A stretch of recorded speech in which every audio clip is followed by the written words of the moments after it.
লালমনিরহাটের কালীগঞ্জে জমি দখলকে কেন্দ্র করে উভয় পক্ষের মধ্যে 4 জন আহত হয়েছেন।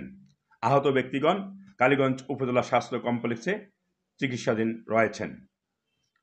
সরেজমিনে জানা যায়, ফাইজুল ইসলামের ভোগ দখলীয় জমি প্রতিপক্ষ আব্দুল লতিফ ভাড়াটে লোকজন নিয়ে বেদখল করতে গেলে এ ঘটনা ঘটে। এতে ফাইজুল সহ 3 জন আহত হয়ে কালীগঞ্জ উপজেলা স্বাস্থ্য কমপ্লেক্সে ভর্তিরত রয়েছেন।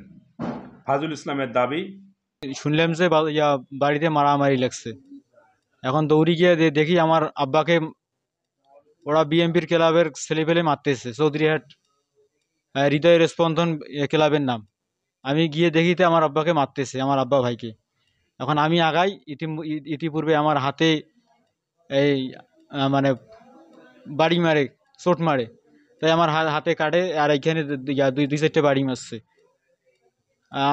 মানে আমি ওখানে আটক দেওয়ার পর ওরা আমাকে মারধর শুরু করে। আমার আব্বাকে মারে, আমার ওয়াইফকে মারে, আমার ভাবিকে মারে।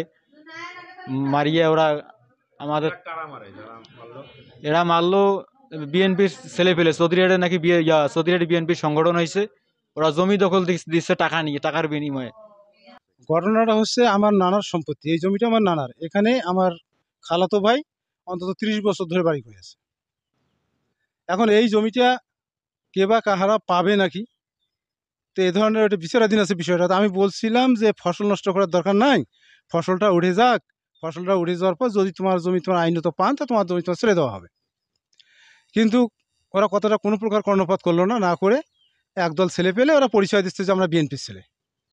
এখানে একটা ক্লাব ছিল, এই ক্লাব নামে হয়েছে, মানে আমাদের বৈষম্যর পর যে স্বাধীন হয়েছে, তারপর এখানে একটা ক্লাব হয়েছে হৃদয়ের ইনসাফ নাম এখন দিছে। এই ক্লাবের কিছু ছেলেপেলেরা বিএনপি করে আসে এখানে জমিটার কোনো উচ্ছেদ করতে না, মানে যে দাবি করতেছে জমি শেষ টাকার মাধ্যমে তাকে ভাড়া করে আনেছে। আমার ফসল তুলে নিয়ে গেছি। এখন আপনি কি চাচ্ছেন? আমাকে আবার মনে করেন যে হাত ধরে ধাক্কা মারছি। এখন কি চান? বিচার? আমি সরকারের কাছে আমি বিচার চাই, এই ফসলের বিচার আমি চাই। আমি অনেক কষ্ট করে এই ফসলটা করছিলাম। অপরদিকে প্রতিপক্ষ আব্দুল লতিফ জানিয়েছেন, জমিটি আদালতের মামলায় তিনি রায় পেয়েছেন। কালীগঞ্জ থানা পুলিশের পরামর্শে তিনি জমিটি দখলের জন্য গেলে এ ঘটনা ঘটে। এতে তার পক্ষে একজন মহিলা আহত হয়ে চিকিৎসাধীন রয়েছেন।